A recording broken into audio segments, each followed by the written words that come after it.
Once again good morning to all of you. आगे बढ़ने से पहले किसी बच्चे की कोई क्वेरी है तो खुद को अनम्यूट करें।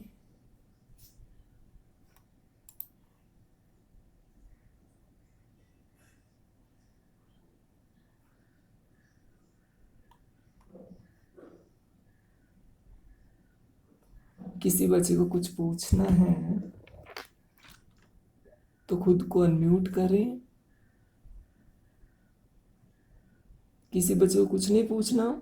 लास्ट टाइम 2-3 क्वेरीज रह गई थी।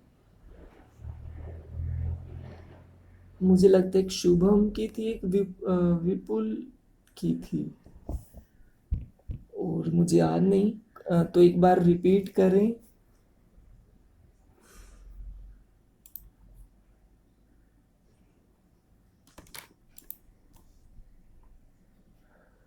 शुभम, आवाज आ रही है आपको? Yes sir. लास्ट टाइम आपकी क्या क्वेरी थी? सर प्लास्टिक बॉटल और पीईटी में क्या फर्क है? एक सेकेंड।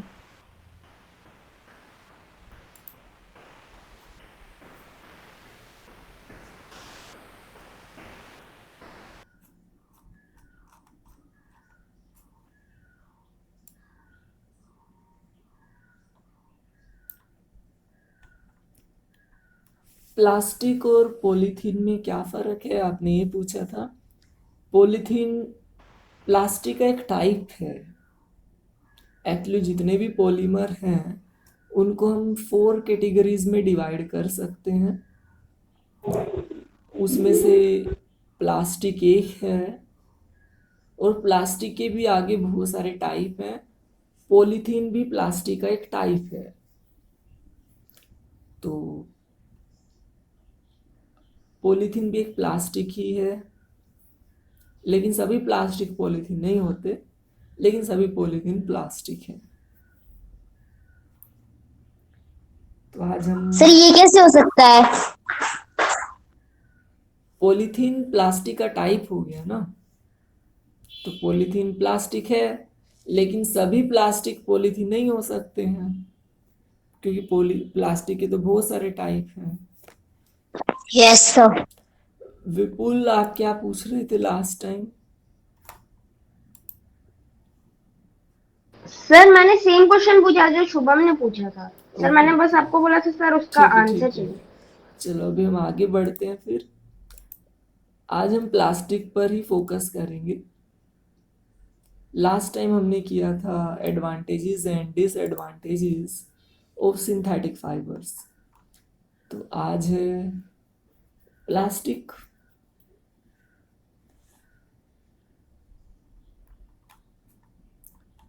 हमारा एक टॉपिक पॉलीमराइजेशन भी रहता है, वो भी हम प्लास्टिक वाले टॉपिक के बाद में करते हैं।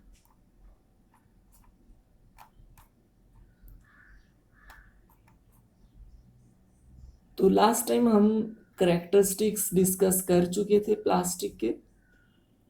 सभी 5 करेक्टरिस्टिक्स हमने डिस्कस किए थे, और इसमें जो सबसे मेन करेक्टरिस्टिक है वो है रेजिस्टेंस टू केमिकल्स। आप प्लास्टिक के कंटेनर में कोई भी केमिकल डाल सकते हो, तो उसकी इतनी स्लो रिएक्शन है कि कई साल तक आप उसको इजीली स्टोर करके रख सकते हो। लेकिन कुछ घटिया क्वालिटी का प्लास्टिक भी मार्केट में अवेलेबल है। अगर उससे बने कंटेनर में आप कोई लिक्विड रखते हो तो हो सकता है कि वो प्लास्टिक लीक हो जाए। उस लिक्विड के अंदर कोल्ड ड्रिंक की जो बोटल्स है उसका प्लास्टिक भी कोई ज़्यादा अच्छी क्वालिटी का नहीं होता है।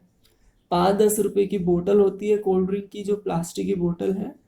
धूप में जब उस बोतल को रखा जाएगा कोल्ड ड्रिंक के साथ, तो बहुत ज़्यादा चांसेस हैं कि वो प्लास्टिक जो कि केमिकल है वो लीक हो जाए उस लिक्विड के अंदर या सॉफ्ट ड्रिंक के अंदर। तो आज हम पढ़ेंगे types of synthetic plastics. Plastic की 2 टाइप हैं, एक है थर्मोप्लास्टिक और दूसरा है थर्मोसेटिंग प्लास्टिक। तो जो थर्मोप्लास्टिक है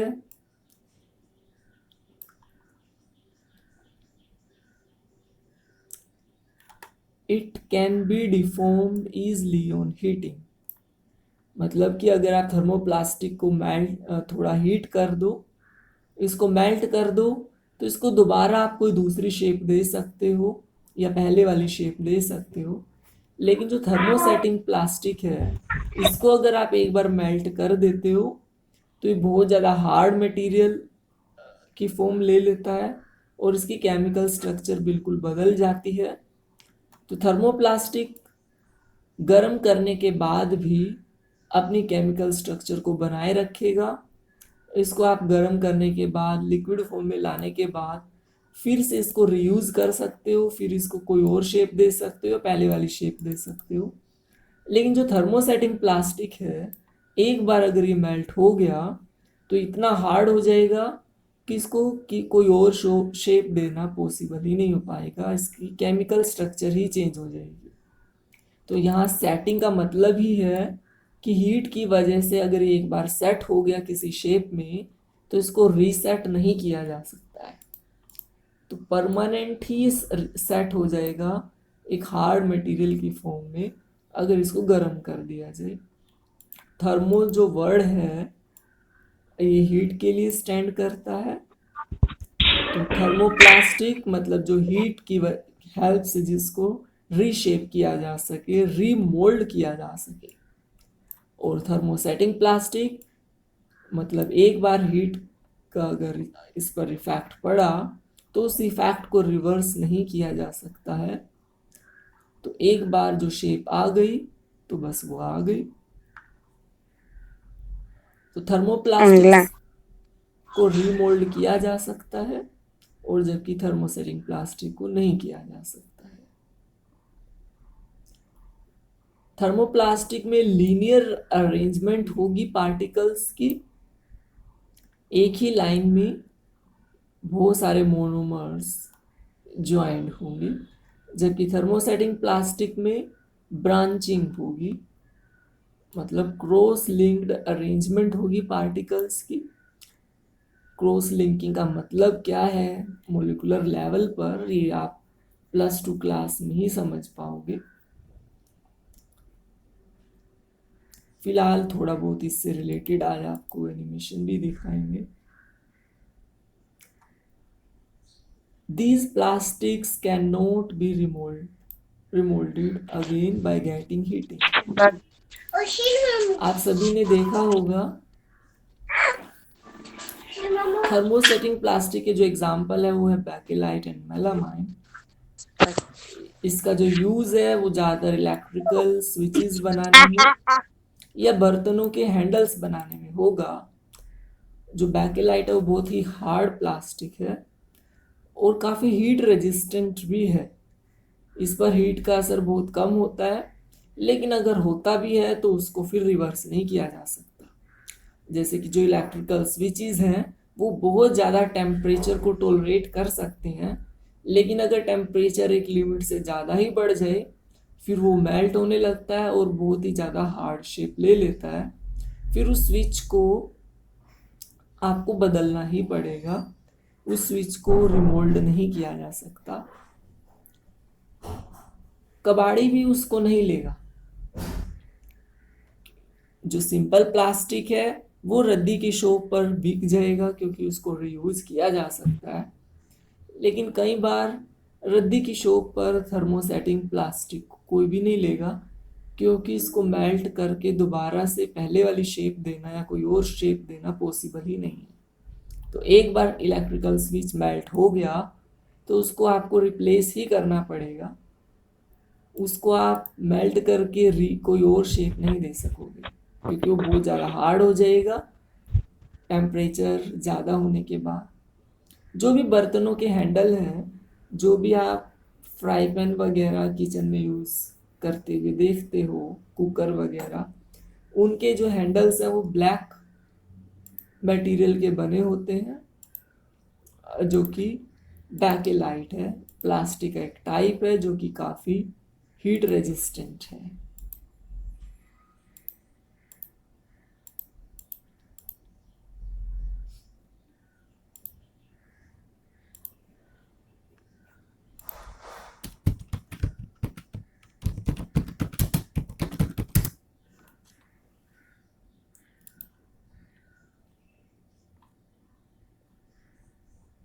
तो आप यहाँ देख सकते हो कि एक बर्तन है जिसका जो हैंडल है वो एक बहुत ही हार्ड ब्लैक मटेरियल से बना हुआ है, जो कि काफ़ी ज़्यादा बैड कंडक्टर है हीट का और इलेक्ट्रिसिटी का भी,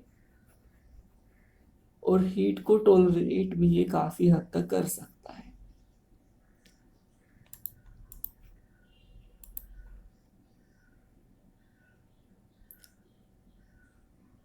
यहाँ आप देख सकते हो ये फ्राइंग पैन है। इसके अंदर की जो लेयर है वो बैकेलाइट की लेयर है। बैकेलाइट और टेफ्लॉन की कोटिंग है। बैकेलाइट सिर्फ हैंडल में यूज़ किया गया है, अंदर वाली जो लेयर है वो टेफ्लॉन की है, और हो सकता है कि अलॉय यूज़ की गई हो इसकी आउटर बॉडी को बनाने के लिए, लेकिन जो इनर लेयर है वो टेफ्लॉन की है। बैकेलाइट सिर्फ हैंडल में है। तो बर्तन बनाने में बैकेलाइट और टेफ्लॉन का तो बहुत यूज़ होता ही है। आपके मोबाइल की जो बॉडी है, बहुत सारे खिलौने हैं जो कि बैकेलाइट से बने हुए हो सकते हैं।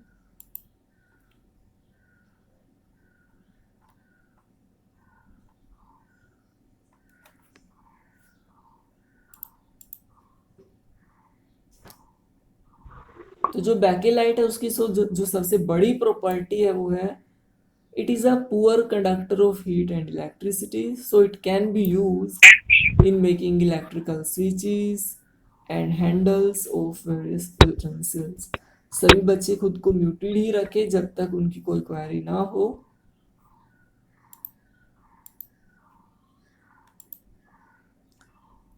और मेलामाइन के बारे में हमने पिछली बार भी डिस्कस किया था।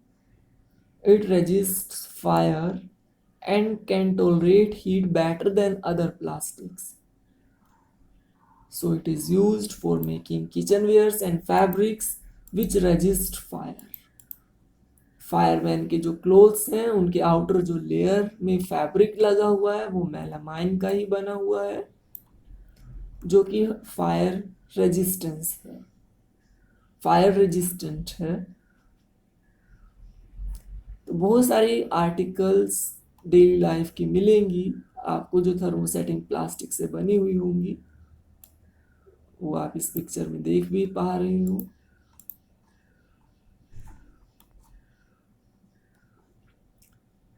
थर्मोप्लास्टिक से बहुत सारा प्लम्बिंग का सामान बना हो सकता है।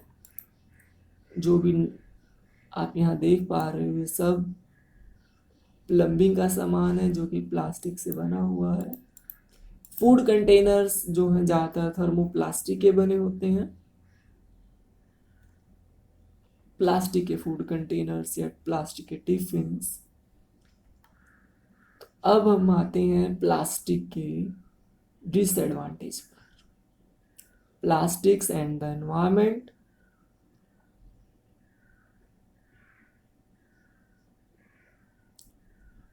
तो आप सभी बच्चों ने देखा होगा पॉलीथीन का कैरी बैग, जो कि बहुत ज़्यादा एनवायरनमेंट को एडवर्सली इफेक्ट कर रहा है आज के टाइम में।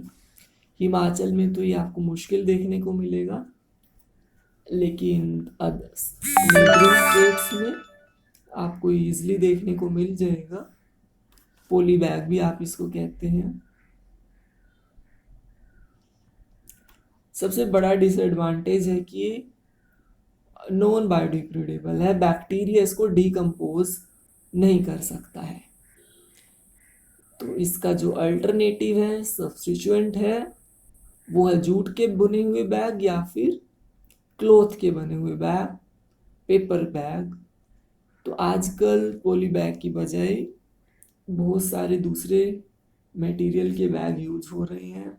उसमें जूट के बैग काफ़ी ज़्यादा फेमस भी हैं, पॉपुलर भी हैं।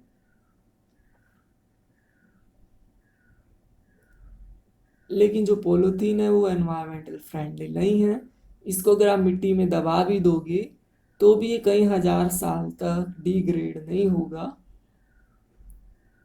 इसको कई हजार साल लग जाएंगे डिकम्पोज होने में, और बैक्टीरिया के लिए बहुत मुश्किल है इसको डिकम्पोज कर पाना। लेकिन आजकल आप देखोगे हर कोई चीज़ जो पहले मेटल की बनी हुई होती थी, चाहे वो बर्तन हो, चाहे वो टूल्स हों, टॉयज हों, वो आजकल सब कुछ प्लास्टिक से बना हुआ आ रहा है। घर की आप जितनी भी चीज़ें यूज़ कर रहे हो प्लास्टिक की ही बनी हुई आपको मिलेंगी, चाहे आपके इलेक्ट्रॉनिक गैजेट्स की आउटर बॉडी हो, कुछ भी हो, टॉयज हो, सभी प्लास्टिक से ही बने हुए हैं। और इससे क्या क्या डैमेज हो सकते हैं? सबसे पहले ये ड्रेनेज सिस्टम को ब्लॉक कर सकता है, क्योंकि आजकल जो पब्लिक है वो प्लास्टिक्स के कैरी बैग को एक बार यूज़ करने के बाद इधर उधर फेंक देती है, और वो जाएगा सीधा ड्रेनेज सिस्टम में। जब भी बारिश होगी तो जो भी सड़क के ऊपर फैले हुए प्लास्टिक के कैरी बैग्स हैं वो ड्रेनेज सिस्टम में ही जाएंगे और उसको ब्लॉक कर देंगे। अंडरग्राउंड ड्रेनेज सिस्टम के लिए तो ये बहुत ज़्यादा ही बड़ी प्रॉब्लम है। Stray cows and other animals in the process of eating food waste swallow materials like polybags and wrappers.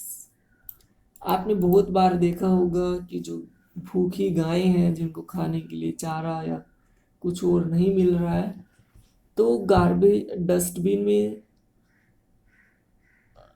Search करती है कि कोई फूड मिल जाए उनको खाने के लिए, और इस प्रोसेस में वो पोली बैग्स को भी निगल जाती है, जो कि उनके डाइजेस्टिव सिस्टम को बहुत ज़्यादा अफेक्ट करता है।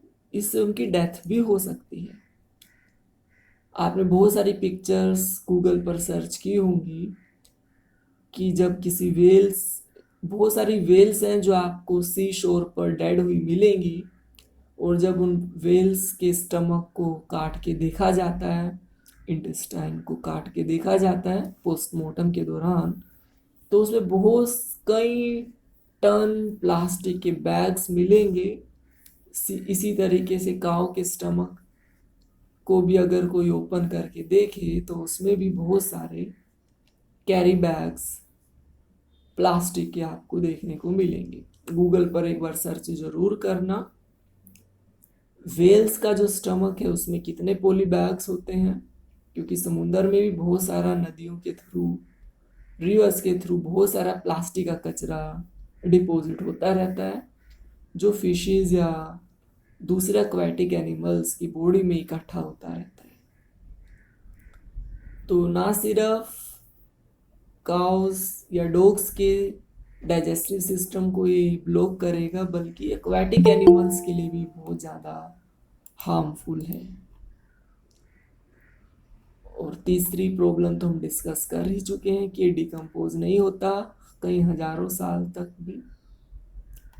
और अगर प्लास्टिक के कचरे को आप बर्न कर दो, सोचो कि बर्न करने से राख बन जाएगा, तो उस प्रोसेस में बहुत सारी हार्मफुल गैसेस रिलीज होंगी जो एनवायरनमेंट को बहुत ज़्यादा पोल्यूट करेंगी। तो प्लास्टिक को बर्न कभी भी नहीं करना चाहिए, क्योंकि उससे आपका कचरा तो चला जाएगा, कचरा तो रिड्यूस हो जाएगा, सॉलिड वेस्ट रिड्यूस हो जाएगा, लेकिन जो गैसियस वेस्ट है वो एनवायरनमेंट के अंदर रिलीज हो जाएगा। बहुत सारी हार्मफुल गैसेस रिलीज होंगी, क्योंकि इसके अंदर सल्फर जैसी इम्प्योरिटीज प्लास्टिक के अंदर प्रेजेंट होती ही हैं। अब क्या उपाय हम अपना सकते हैं कि प्लास्टिक वेस्ट की वजह से जो डैमेज हो रहा है वो कम से कम हो? Preventive measures to control the damage caused by plastic waste. तो उसके कुछ तरीके हैं, हम 5 मेथड्स डिस्कस करेंगे प्लास्टिक वेस्ट को मिनिमाइज करने के। सबसे पहला तरीका है don't throw plastic wrappers carelessly on the road, on the streets, they are ultimately carried to CTC waste system, resulting in blockage of drainage system. आपका जो ड्रेनेज सिस्टम है वो ब्लॉक हो जाएगा। तो प्लास्टिक के रैपर्स को इधर उधर ना फेंके। दूसरा उपाय है biodegradable and non biodegradable waste should be collected separately and disposed of separately. आपके घर पर 3 तरीके के डस्टबिन्स होने चाहिए। कौन कौन से तरीके के डस्टबिन्स होने चाहिए, कौन बच्चा बताएगा? ज़्यादातर घरों में एक ही तरीके का डस्टबिन होता है, उसमें आप अपने किचन का वेस्ट भी डाल देते हो, उसमें आप प्लास्टिक या मेटल्स के ऑब्जेक्ट्स भी डाल देते हो, कागज़ भी उसी के अंदर डाल देते हो, पूरी तरीके का वेस्ट आप उसी के अंदर डाल देते हो। तो आपके घर पर 3 तरीके के डस्टबिन होने चाहिए। कौन कौन से? सर एक बायोडिग्रेडेबल वेस्ट के लिए, एक नॉन बायोडिग्रेडेबल वेस्ट के लिए सर, और तीसरा शायद केमिकल वेस्ट के लिए। ओ बल्कि कई तरीके के आप डस्टबिन यूज़ कर सकते हो, मेटल्स के लिए अलग, प्लास्टिक मटेरियल के लिए अलग। लेकिन आजकल घरों में स्पेस की भी कमी होती है और इतना इंटेंशन भी नहीं होता किसी का कि वो एनवायरनमेंट फ्रेंडली बने। तो ज़्यादातर घरों में एक ही तरीके का डस्टबिन यूज़ होता है, उसी में किचन का ऑर्गेनिक वेस्ट भी जाता है जिसको आप मैन्योर बनाने में यूज कर सकते थे, और उसी में नॉन बायोडिग्रेडेबल जो वेस्ट है, नॉन बायोडिग्रेडेबल में आपका प्लास्टिक और मेटल्स आ जाएंगी। तो उनको थोड़ा सेपरेटली डिस्पोज ऑफ करें, बल्कि उनकी तो इकोनॉमिकल वैल्यू भी होती है, रद्दी वाले की शॉप में वो सेल भी हो जाता है, उसको रीयूज भी किया जा सकता है प्लास्टिक और मेटल की नॉन बायोडिग्रेडेबल वेस्ट को। तो घर पर या अपनी फैक्ट्री शॉप पर कई तरीके का डस्टबिन यूज़ करना चाहिए। हॉस्पिटल्स में तो डस्टबिन के और भी बहुत सारे टाइप्स होते हैं। हॉस्पिटल्स के लिए तो बल्कि कलर कोड भी होता है, रेड कलर के डस्टबिन में क्या डालना है, ब्लू कलर के डस्टबिन में क्या डालना है, येलो कलर के डस्टबिन में क्या डालना है। तो आप सभी बच्चों के लिए असाइनमेंट है कि घर पर कितने तरीके का डस्टबिन यूज़ होता है और हॉस्पिटल्स में कितने तरीके का डस्टबिन यूज़ होता है। एक एक पेज सभी बच्चे इस पर असाइनमेंट बनाएंगे, 1-2 पेज का, और उसको क्लासरूम ऐप पर अपलोड करेंगे। आने वाले टाइम में अपलोड का लिंक आपको क्लासरूम ऐप में ही मिलेगा 1-2 दिन तक। तो थर्ड है make use of bags made of cotton and jute when you go out for shopping. Shopping के लिए जाओ तो आप जूट का बैग साथ लेके जाओ या फिर कपड़े से बना हुआ बैग लेकर जाओ, ताकि दुकानदार को आपको प्लास्टिक का बैग ना देना पड़े। कम से कम प्लास्टिक का यूज़ हो, बल्कि जो सिंगल यूज़ प्लास्टिक है वो बहुत कम यूज़ करना चाहिए। सिंगल यूज़ प्लास्टिक में आपके पानी की बोतल्स का प्लास्टिक आ गया, पॉली बैग्स भी उसी में आ जाते हैं। तो जो सिंगल यूज़ प्लास्टिक है बहुत सारे स्टेट्स में वो बैन भी है, लेकिन कुछ प्लास्टिक है जो आप रेगुलरली यूज़ करते हो, जैसे कि फूड कंटेनर है या वाटर स्टोरेज टैंक है, जिसको आप कई सालों साल यूज करते हो, वो इतना एनवायरनमेंट पोल्यूटिंग नहीं है। जब तक उसकी लाइफ है तब तक वो एनवायरनमेंट को पोल्यूट नहीं करेगा। लेकिन जब आप उसको डिस्पोज ऑफ करते हो, रिसाइकल भी नहीं करते हो, तब वो एनवायरनमेंट को एडवर्सली इफेक्ट कर सकता है।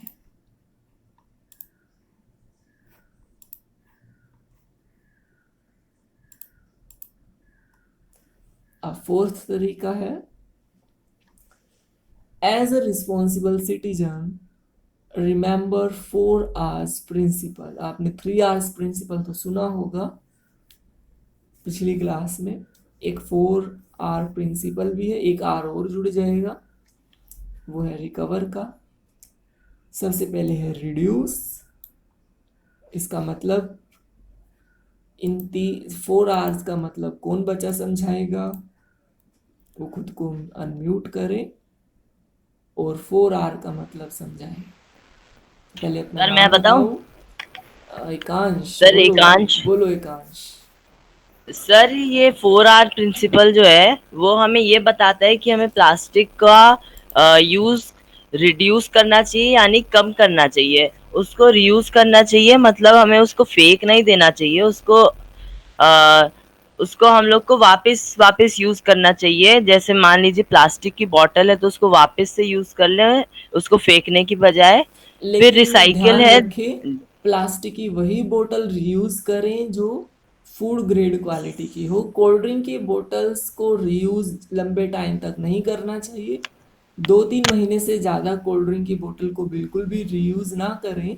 और गर्म टेम्परेचर में तो कोल्ड ड्रिंक वाली बोतल ना रखें। बहुत सारी जगह पर कोल्ड ड्रिंक वाली बोतल यूज़ होती है और बहुत जगह सस्ती प्लास्टिक के कैंस भी मिल जाते हैं जिसमें से प्लास्टिक जो कि केमिकल है वो रिलीज होता रहता है।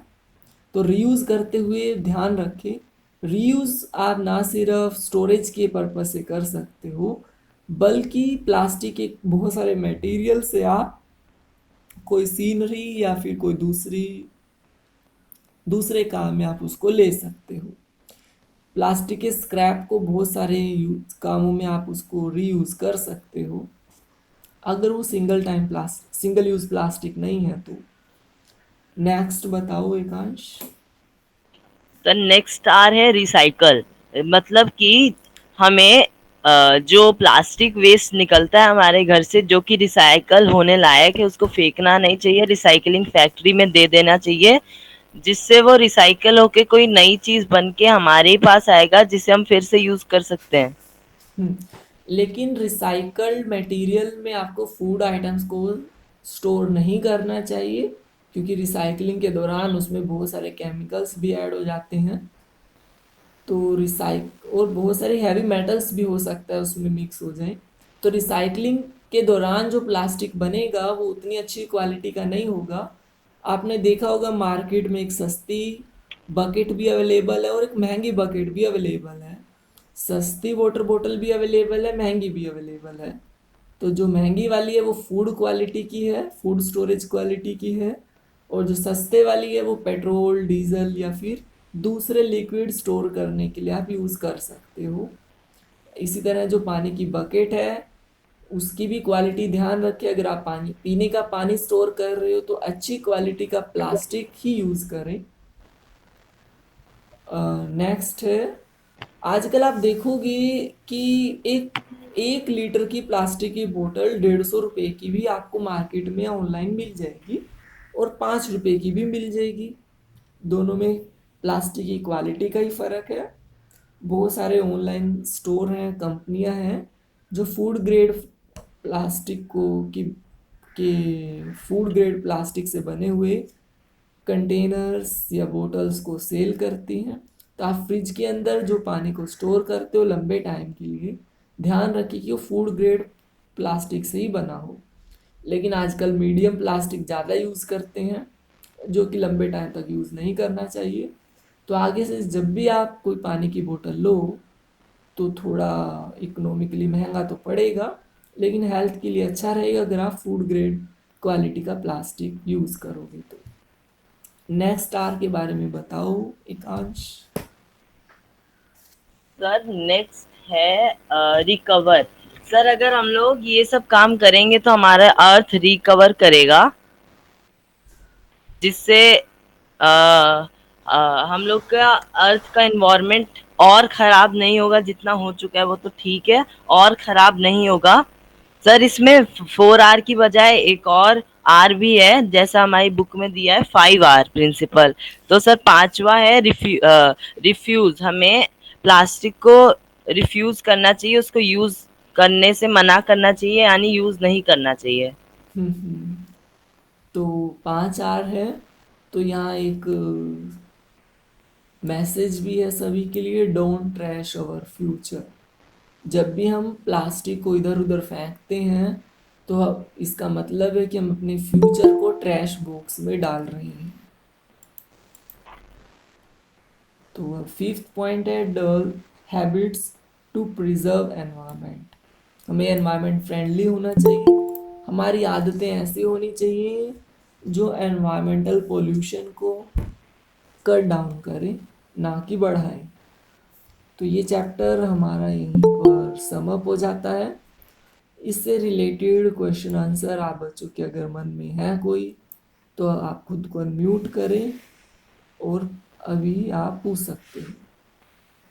सर एक बार मैं चैट बॉक्स देख लेता हूँ, किसी बच्चे की कोई क्वेरी ना आई हुई हो।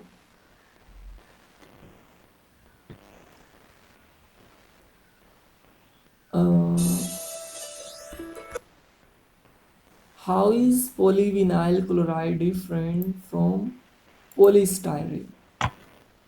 ये विपुल ने अच्छा क्वेश्चन पूछा है। जो पोलिस्टायरिन है, ज़्यादातर आप देखोगे ज़्यादातर जो प्लास्टिक है वो पोलिस्टायरिन है। चाहे आपकी वो टॉयज हो, प्लास्टिक का पेन हो, या फूड कंटेनर्स हो, टिफिन बॉक्स हो, ज़्यादातर पोलिस्टायरिन का बना होता है। और जो पीवीसी है, पॉलीविनाइल क्लोराइड, इसको एब्रीवेटेड फॉर्म में पीवीसी बोला जाएगा। जो भी आप प्लास्टिक के पानी के पाइप हैं या प्लम्बिंग का जो भी सामान है, प्लम्बर वाला जो भी सामान है, पानी के जो पाइप हैं वो पीवीसी से बने होते हैं बहुत ज़्यादातर केसेस में, मेटल की बजाय। तो यहाँ जो डिफरेंस है केमिकल स्ट्रक्चर में, तो आप अभी इस लेवल पर डिफरेंस स्टडी नहीं कर पाओगे, ये +2 क्लास में डिटेल में आएगा केमिकल डिफरेंस क्या है। लेकिन यूजेस पर्पस से जो डिफरेंस है वो आप यहाँ 8th क्लास में स्टडी कर सकते हो। सिर्फ यूजेस का डिफरेंस है, केमिकल डिफरेंस वो आप हायर क्लास में डिस्कस करोगे। +2 क्लास में एक चैप्टर आएगा आपके पास जिसमें केमिकल लेवल पर आप सभी पॉलीमर्स को स्टडी करोगे, प्लास्टिक को भी स्टडी करोगे। इसकी पीडीएफ मैं आपको भेज दूंगा ग्रुप में। तो जो बच्चे इंटरेस्टेड हों एक्सटेंडेड लर्निंग के लिए वो इसको एक बार देख सकते हैं। नेक्स्ट है Shubham, PET bottles food grade की होगी, पॉलीथीन से कभी भी प्लास्टिक बोतल्स तो बनाई नहीं जाएंगी, पीईटी से कभी भी बोतल्स नहीं बनाई जाती है शुभम। अगर बनाई भी जाएंगी तो वो फूड ग्रेड क्वालिटी की नहीं होंगी और काफ़ी थीन होगी। प्रैक्टिकल पर्पस से कभी भी पीईटी से बोतल नहीं बनाई जाएगी। एकांश का क्वेश्चन मार्क बहुत बार है, पर्पस क्या था एकांश आपका? सर मैंने लास्ट में लिख दिया चैट बॉक्स में। Okay okay. Chemical formula of plastic, ये मैं आपको अब आज पीडीएफ भेजूंगा जो +2 वाली है, उसमें आप देखना। बहुत सारे बच्चे अपनी स्क्रीन शेयर करने लग जाते हैं, ज्वाइन करने की बजाय वो प्रेजेंट पर क्लिक कर देते हैं, जिस वजह से वो अपनी स्क्रीन ही शेयर करने लग जाते हैं। तो आप बच्चों को ज्वाइन पर क्लिक करना है, ना कि प्रेजेंट पर। केमिकल फॉर्मूला प्लास्टिक का, प्लास्टिक कोई एक मटेरियल नहीं है, कोई एक फॉर्मूला नहीं है प्लास्टिक का। प्लास्टिक के बहुत सारे टाइप्स हैं, तो अलग अलग टाइप के प्लास्टिक का अलग अलग फॉर्मूला भी होगा। पीटी का अलग फॉर्मूला होगा, पीवीसी का अलग होगा, पॉलीस्टायरीन प्लास्टिक का अलग होगा। तो प्लास्टिक के जितने टाइप उतने ज़्यादा अलग अलग फॉर्मूले होंगे।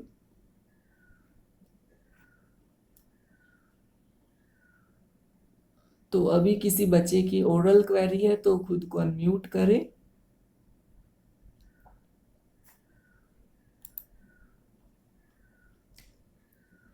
ये प्लास्टिक के कुछ टाइप हैं जिसके बारे में आप +2 में ही पढ़ोगे काफी डिटेल में।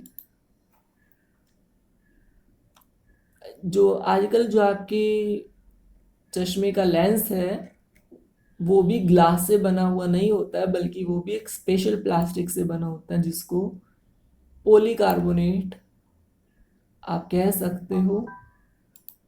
पॉलीकार्बोनेट लेंसेज आपने सुना होगा।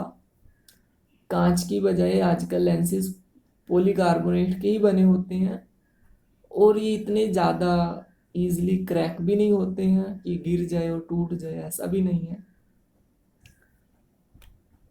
पोलियमाइड है, नायलॉन है। नायलॉन भी एक प्लास्टिक का ही टाइप हो गया जिससे टूथब्रश वगैरह ये और बहुत सारी चीज़ें बनेंगी। पॉलीथीन के बारे में तो आप जानते ही हो, पॉली बैग्स काफ़ी बनेंगे इससे।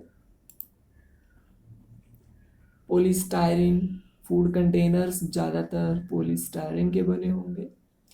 पीवीसी प्लम्बिंग पाइप से हम डिस्कस कर चुके हैं। और भी बहुत सारे प्लास्टिक्स हैं जिसके बारे में आप +2 में स्टडी करोगे। प्लास्टिक की चेयर्स जो होती हैं वो बनी होती है पॉलीप्रोपाइलिन की।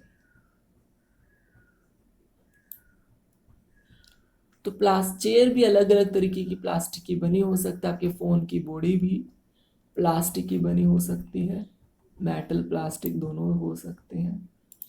अभी हम थोड़ा सा पॉलीमराइजेशन पर आते हैं। छोटा सा टॉपिक है जो कि हमें बिल्कुल शुरू में करना चाहिए था, उसको आज हम एंड पर कर रहे हैं।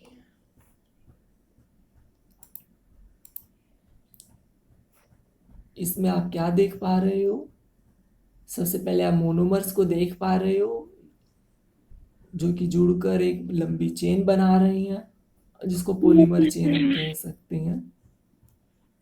तो जो भी सिंथेटिक फाइबर्स और मटेरियल्स हमने डिस्कस किए इस चैप्टर में वो कोई प्योर सब्सटेंस नहीं है या सिंपल मॉलिक्यूल्स नहीं है, बल्कि बहुत सारे मॉलिक्यूल्स का कॉम्बिनेशन है। मॉलिक्यूल, हाँ बोलो शुभम।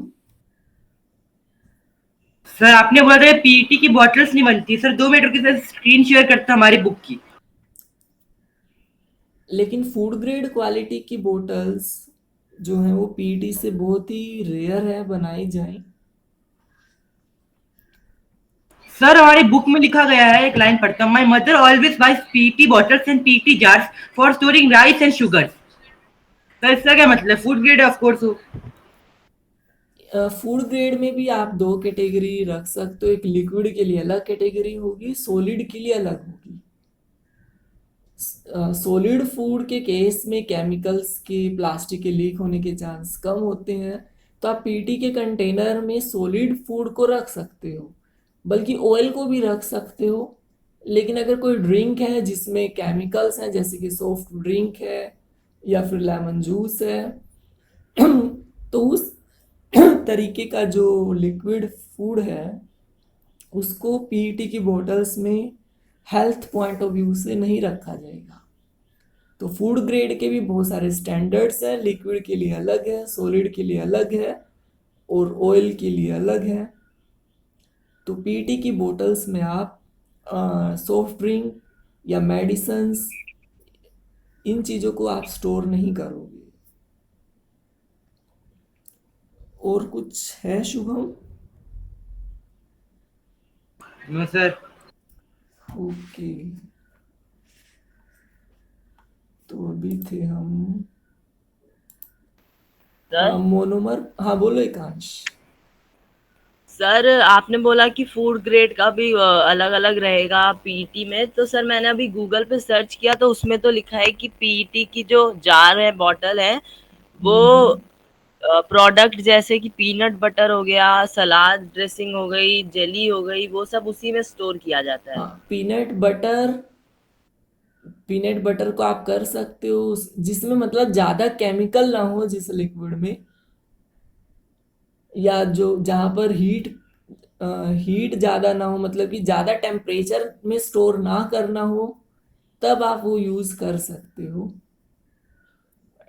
टेम्परेचर ज़्यादा नहीं होना चाहिए। ज़्यादा टेम्परेचर पर ज़्यादा केमिकल लीक होने के चांस होते हैं प्लास्टिक से। ऑयली तो फ्रिज सब्सटेंस, बॉटल से ऑयल तो वैसे फ्रिज की भी जो बॉटल कम रिएक्ट करते हैं प्लास्टिक के साथ। क्या बोल रहे हो शुभम आप? बोलो तो शुभम। जो फ्रिज बॉटल तो फ्रिज बॉटल्स जो होती है वो भी पीटी की बनी होती है। क्या बनी होती है पीटी की? फ्रिज बॉटल्स तो फ्रिज में फ्रिज बॉटल्स। फ्रिज में जो आप पानी रख रहे हो, हाँ, वो पीटी की जो सस्ती बोतल्स हैं या कोई मीडियम बोतल्स हैं वो पीटी की बनी होंगी। वो आपको 15-20 रुपए की बोतल मिल जाएगी। लेकिन जो आजकल 100-150 की भी बोतल मार्केट में मिलेगी आपको, देखने में सेम होगी, ये थोड़ी डिफरेंट होगी। काम वही है, पानी को स्टोर ही करना है, सिर्फ ग्रेडिंग का फर्क है। तो केमिकल वाली चीजें, सिंपल पानी को आप फिर भी रख सकते हो, लेकिन अगर पानी के अंदर कोई केमिकल है, कोई जूस, कोई फ्रूट जूस है, तब आपको दिक्कत हो सकती है। सर बोलो एकांश। सर मैं एक लाइन पढ़ रहा हूँ गूगल पे जो लिखी है। हम्म। PET container are popular for packing soda water, juices, salad dressing, cooking oil, peanut butter, shampoo, liquid hand soap, mouthwash, etcetera. तो सर आप बताइए कि अगर उसको फूड ग्रेड नहीं मिला है तो ये सब पैक तो कर ही नहीं सकते हैं, अलाउड ही नहीं करेगा गवर्नमेंट पैक करने के लिए इन सबको लेकिन पता पीईटी में। है गवर्नमेंट का क्या रोल है? गवर्नमेंट आजकल देखिए, इंडिया में लोगों के पास इतना पैसा नहीं है कि वो महंगी पैकेजिंग टेक्निक यूज़ करें। तो पैकेजिंग के लिए बहुत जगह आप देखोगे कि बहुत सस्ती क्वालिटी का प्लास्टिक यूज़ किया जाता ही है। तो गवर्नमेंट, जैसे कि पेस्टिसाइड्स हम खेतों में स्प्रे कर रहे हैं, तो बेशक कुछ कंट्रीज में बैन भी है, लेकिन इंडिया में वो बैन नहीं है। इंडिया में तो धड़ल्ले से यूज हो रहा है। लेकिन क्योंकि यहाँ पर इकोनॉमिकल फैक्टर भी आ जाता है कि अगर हम हर एक चीज़ की पैकेजिंग फूड ग्रेड प्लास्टिक में करेंगे तो मेटी कंटेंट से ज़्यादा महंगी तो उसकी पैकिंग ही हो जाएगी। 20 रुपए की कोल्ड ड्रिंक है और उसको आप 100 रुपए की बोतल में पैक करोगे तो कौन खरीदेगा? तो 20 रुपए की कोल्ड ड्रिंक को जब आप 5 रुपए की बोतल में पैक करोगे तभी पब्लिक उसको परचेज करेगी। और गवर्नमेंट को हेल्थ की, अब गवर्नमेंट के सामने भी गवर्नमेंट को भी कॉम्प्रोमाइज करना पड़ता है कि वो लोगों की हेल्थ का ध्यान रखे या लोगों को भूख से बचाए, या तो भूखा मरने दे या फिर पेस्टिसाइड्स या फिर कम क्वालिटी का प्लास्टिक यूज करने दे। तो गवर्नमेंट के जो डिसीजंस हैं कई बार उसमें कॉम्प्रोमाइज होता है। बाकी एक बार मैं पीटी के बारे में थोड़ा गूगल पर सर्च कर लूँगा। अगर कोई नई एक बार चेक इंफॉर्मेशन होगी तो नेक्स्ट क्लास में हम डिस्कस करेंगे पीटी के बारे में।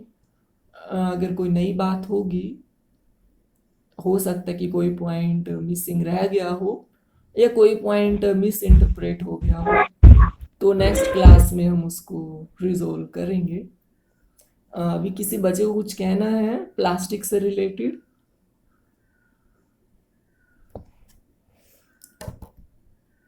तो अभी आप जो स्क्रीन पर एनिमेशन देख रहे हो, इसमें आप देख सकते हो मोनोमर्स, मॉलिक्यूल्स से बने हैं मोनोमर्स और मोनोमर से बनेगी पॉलीमर चेन। इससे रिलेटेड एक वीडियो भी थी।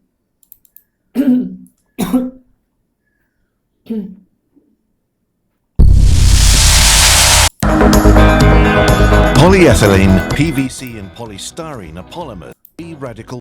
We will use ethylene parts. यहाँ आप स्क्रीन पर एक मॉलिक्यूल की स्ट्रक्चर देख रहे हो। मॉलिक्यूल मॉलिक्यूल वर्ड आपके लिए वैसे नया हो सकता है। हाँ बोलिए, नाम बोलिए पहले अपना। अभी कोई बच्चा कुछ कहना चाहता था, बोलिए। सर वो कह रहा था यस सर। Okay okay. तो कोई भी सब्सटेंस या मटेरियल ऑब्जेक्ट आप इन आंखों से जो कुछ भी देख रहे हो वो बहुत ही स्मॉल माइक्रोस्कोपिक पार्टिकल से बना है जिसको हम एटम्स कह सकते हैं, और एटम से बनेगा मोलिक्यूल। यहाँ आप एटम के दो एग्जाम्पल देख सकते हो, एक है हाइड्रोजन जो कि वाइट स्फीयर से रिप्रेजेंट किया गया है, और एक है कार्बन जो कि ब्लैक स्फीयर से रिप्रेजेंट किया गया है। तो आप यहाँ देख पा रहे हो जो डिफरेंट एटम्स हैं कार्बन हाइड्रोजन आपस में कंबाइंड हैं, ज्वाइंड हैं with the help of chemical bond. आप जो ये स्टिक देख रहे हो ये कोई एक्चुअल स्टिक नहीं है, ये एक वर्चुअल स्टिक है जो कि दोनों के बीच की अट्रैक्शन को शो कर रही है। हाइड्रोजन और कार्बन के बीच में जो आप एक ज्वाइनिंग स्टिक देख रहे हो ये एक्चुअली में नहीं होगी, ये सिर्फ एक वर्चुअल रिप्रेजेंटेशन है कि दोनों के बीच के अट्रैक्शन को या बाइंडिंग को शो करने का। तो कार्बन और हाइड्रोजन के जो डिफरेंट एटम्स हैं वो आपस में बॉन्डेड होंगे, ज्वाइंट होंगे। तो इससे जो स्ट्रक्चर बनेगा उसको हम कहेंगे मॉलिक्यूल, और इस मॉलिक्यूल का जो केमिकल नेम है वो है इथाइलिन, जिसके बारे में आप +1 क्लास में बल्कि 10th क्लास में ही पढ़ लोगे। तो यहाँ दो तरीके के एटम्स हैं कार्बन और हाइड्रोजन, और उनके कंबाइन होने से बना है बड़ा मॉलिक्यूल। और इस मॉलिक्यूल्स में कितने एटम्स हैं कौन बच्चा बताएगा? जो आप ये इथाइलिन मॉलिक्यूल देख रहे हो इसमें कितने एटम्स हैं? सर 6। 6 एटम्स हैं। तो दो 6। दो कार्बन के हैं और 4 हाइड्रोजन के हैं। तो एटम से मिलके बना है मॉलिक्यूल, और इसी तरीके के बहुत सारे मॉलिक्यूल से मिलकर एक पॉलीमर चेन भी तैयार हो जाएगी। But how do we get from one part to many parts? It actually takes 3 steps. The first step in the ये भी एक polymerization process मॉलिक्यूल है जिसमें कि ऑक्सीजन और एक कार्बन ग्रुप अटैच्ड है। is the initiation.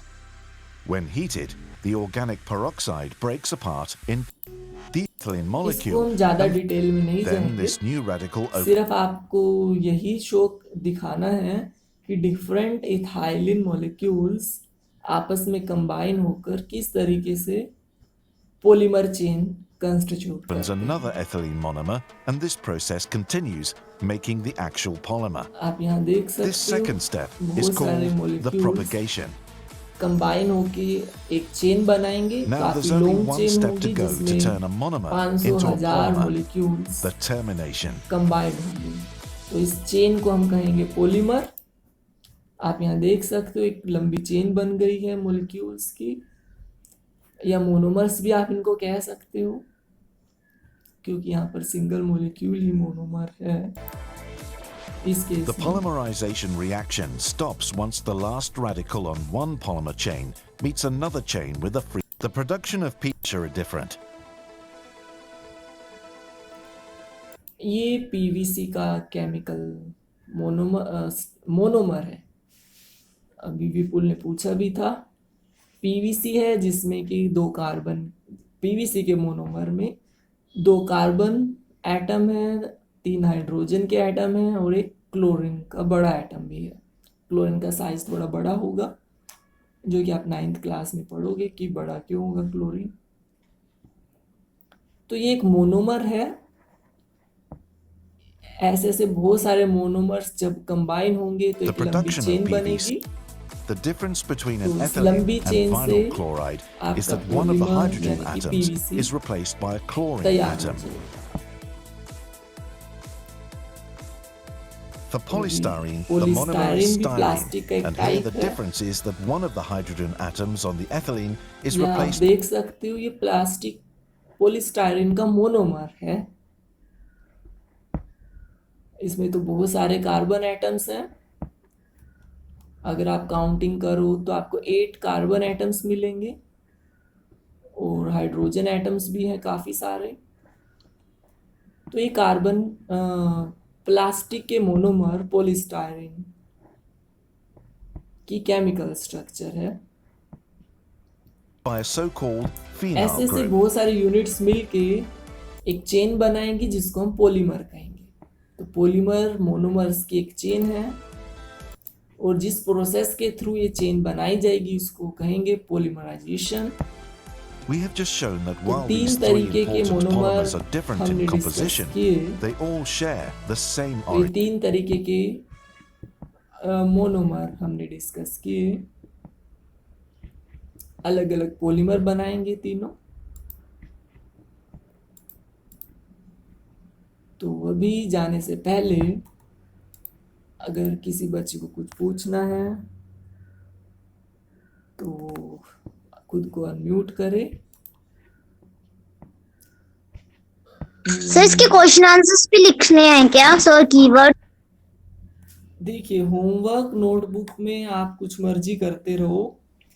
Homework notebook में आप अपने खुद के नोट्स बनाओ, एक्सरसाइज करो, चाहे एनसीईआरटी की एक्सरसाइज करो, चाहे जो एक्सरसाइज मैंने कुछ भेजी भी हुई हैं। 4 चैप्टर्स का स्टडी मटेरियल, 4 चैप्टर्स की वर्कशीट्स मैंने भेजी हुई हैं आप बच्चों को। ये उसमें से तीसरा चैप्टर है। तो आप चाहे सिंगल नोटबुक पे करो या 2 नोटबुक लगाओ, जैसा आपको ठीक लगे, कन्वीनियंट लगे वैसे आप करो।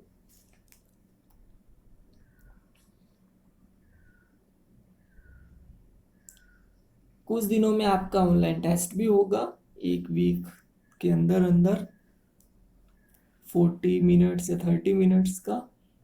उसके बारे में आपको बता देंगे, पैटर्न वगैरह सब कुछ, टाइमिंग वगैरह क्या रहेंगी। तो इस शुभम ने यूजेस बताए हुए हैं पीटी के।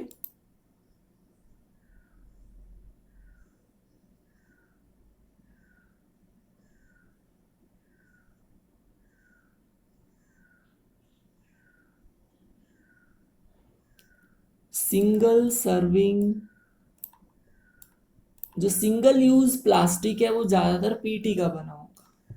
Single use plastic, cold drink की बोतल को भी आप सिंगल यूज प्लास्टिक की ही कैटेगरी में रखोगे।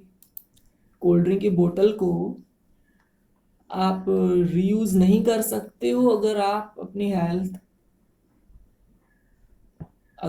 हेल्थ का ध्यान रखना चाहते हो तो कोशिश करें कोल्ड ड्रिंक की बोतल को रीयूज ना करें। तो जाने से पहले किसी बच्चे की कोई क्वेरी है तो खुद को अनम्यूट कर सकते हैं। Akshita Sharma, Anshika, Deepika, Ekansh, Gulshan, Shruti, Shubham, Sushant, Tushar and Yukti. Have a nice day. We shall resume in our next class. Now you can leave. Bye sir. Bye sir. वैसे